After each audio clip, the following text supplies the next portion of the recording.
night was too still for a world at war. Outside, the desert wind whispered against the walls of my quarters, carrying the faint scent of sand and ozone. Inside, the lamp on my desk hummed softly. It was 1945, and somewhere across the Pacific, the war was still burning. Men were dying by the thousands every day. And yet, in this small secret town in New Mexico, we were about to change the very meaning of death itself. My name is J. Robert Oppenheimer, physicist, scientist, and whether I like it or not, the man they will call the father of the atomic bomb. They call me that as if it's a title of honor. But a father should protect, not destroy. When I first began my work with the Manhattan Project, I thought of it as a duty, a race against time. Word reached us that the Germans were developing something of unimaginable power. Einstein himself had warned President Roosevelt, if Hitler's scientists succeed first, the world will burn. So, we gathered the brightest minds: Fermi, Teller, Feynman, hundreds of scientists scattered across laboratories, united by one terrible goal: to end the war before it consumed us all. At Los Alamos, we built a city of secrecy. Every road led to the lab, every conversation was watched. We lived in numbers, not names. Wives and children walked the dusty streets while their husbands calculated the mathematics of apocalypse. At first, there was excitement, a sense of purpose. We were explorers, pioneers at the edge of knowledge. But knowledge, I have learned, is never innocent. The equations came to me like poetry, pure, elegant, almost divine. We calculated critical masses, reaction times, neutron speeds. Every number brought us closer to something no human had ever created before: a weapon that could release the energy of the stars. And yet, sometimes late at night, when the desert went quiet, I would stop and stare at my chalkboard, at the lines and symbols that meant destruction on an unimaginable scale. I would feel it, that cold, creeping thought: what if we succeed? It is strange, the way human reason works. We justify everything with necessity. We told ourselves that this bomb would save lives, end the war, force Japan to surrender, but deep inside, another voice whispered, and what comes after? One evening, General Groves came to me. He was a man of order, blunt, disciplined, confident in victory. He said, "Doctor, history will remember what we are doing here." I smiled, but inside I thought, yes, history will remember. But what will it say about us? We were gods playing with thunder. But even gods are afraid of what they might unleash.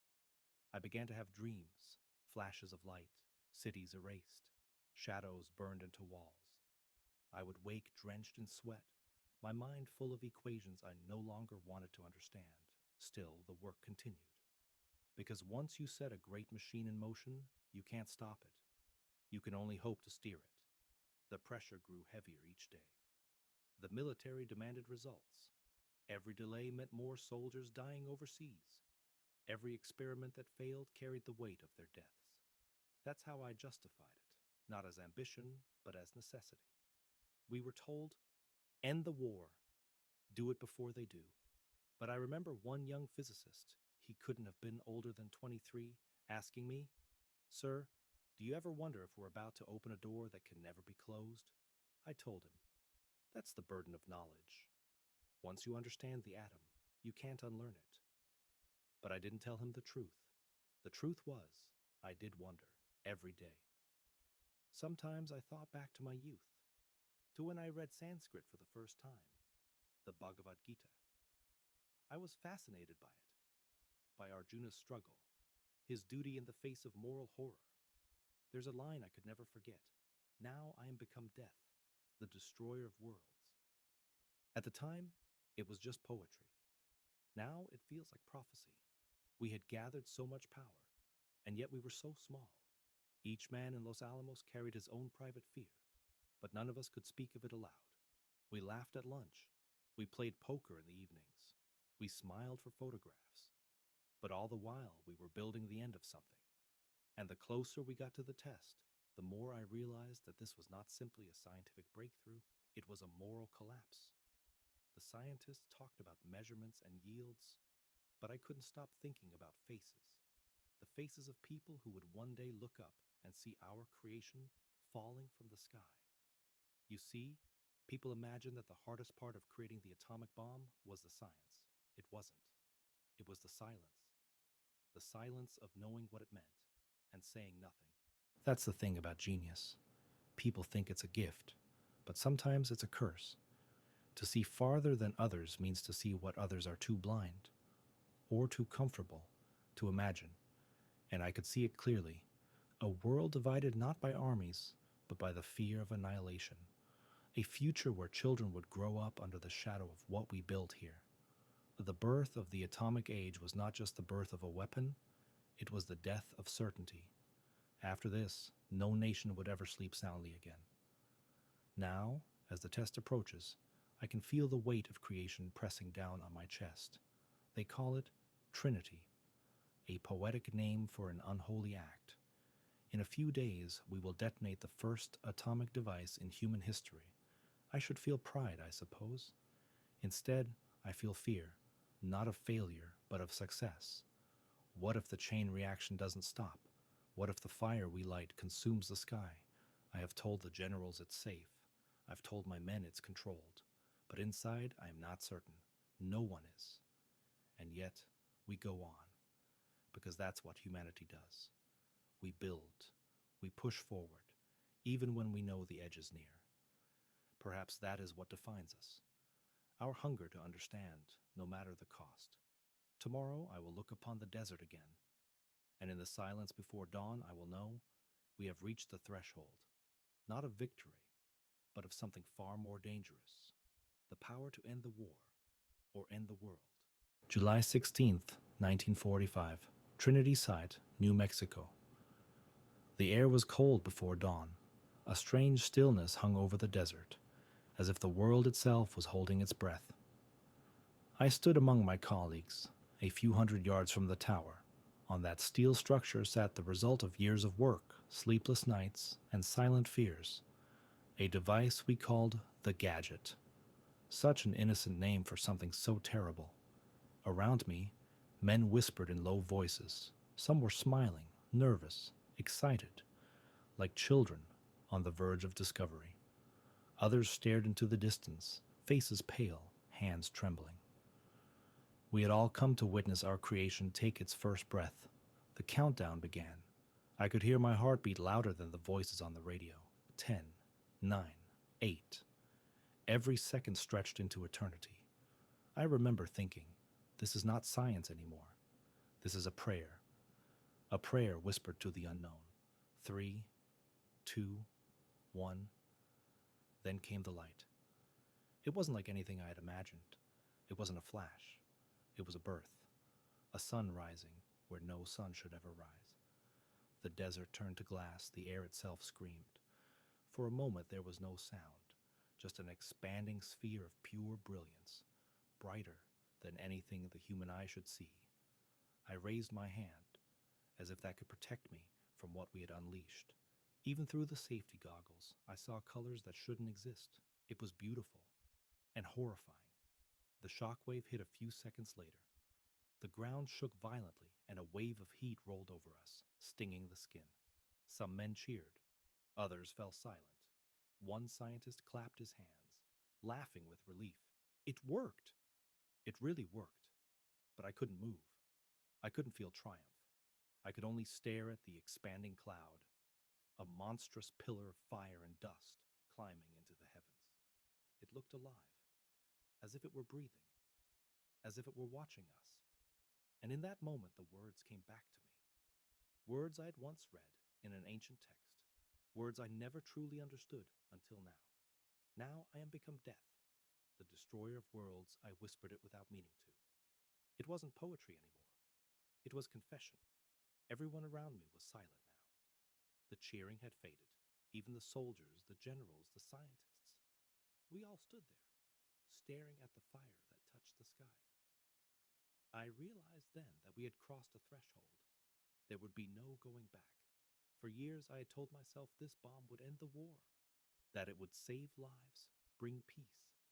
But as the mushroom cloud rose higher, I saw the truth. Peace built on fear is not peace, it's a prison. That morning, we became the keepers of a power we could never control. Later, in the mess hall, people were celebrating. Someone poured coffee. Another man joked that now the war would be over in weeks. But I sat alone. All I could see was that light, the light of a new sun burning behind my eyelids. General Groves walked by and said, "You should be proud, Doctor. You've just shortened the war." I nodded politely, but inside I thought, yes, and lengthened the shadow over all mankind. That night, when I finally returned to my quarters, I couldn't sleep. I took out my notebook, but there was nothing left to write. For the first time in my life, numbers felt meaningless. I stepped outside. The desert was quiet again, as if nothing had happened. But I knew better. The wind carried the dust of a new age, the atomic age. Somewhere far away, the war was still raging. Men were dying in Europe, in the Pacific, in cities whose names I barely knew. And soon, because of what we had done, 2 more cities would burn. I didn't know it yet. None of us did. But in less than a month, Hiroshima and Nagasaki would vanish beneath the same terrible light, and I would watch the world hail it as victory. But I knew, even then, that it was not victory. It was the beginning of fear. In the months that followed, I became a different man. I spoke out, warned of what would come. I told the government that the next bomb, the hydrogen bomb, would destroy us all. But they no longer listened to the man who had given them power. They called me disloyal. They took my clearances, my dignity, my purpose. Perhaps they were right. Perhaps I had betrayed something, not my country, but my soul. People think that remorse comes all at once, like a thunderclap. It doesn't. It seeps in slowly, in quiet moments, when the applause fades and you're left alone with your thoughts. Sometimes, even years later, I'd be walking, and the light would flash in my mind again. The same fire, the same soundless roar, and I'd feel that same question rising in my chest. What have we done? I have seen the faces of the dead, not directly, but in my dreams. Children, mothers, men in uniforms, shadows on walls. They do not blame me. They simply look at me, as if waiting for an answer I cannot give. Some call me a genius. Others call me a monster. The truth is, I am neither. I am only a man who looked too deeply into the heart of the atom and saw himself staring back. I once believed that understanding the universe would bring peace to the human soul. Now I know, knowledge does not bring peace. It only brings choice, and every choice has a cost. We opened the door to the atomic age, thinking we could control what was on the other side.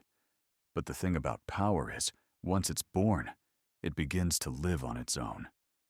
The light we created that morning still burns, in silos, in submarines, in the nightmares of children who were not yet born when we built it. And perhaps that is our punishment, to live in a world illuminated by our own creation. When I look back now, I don't see equations or experiments. I see faces. I hear silence. I remember that brief instant when the sky became brighter than the sun, and I realize that in our quest to understand the universe, we forgot to understand ourselves. The world didn't end that morning.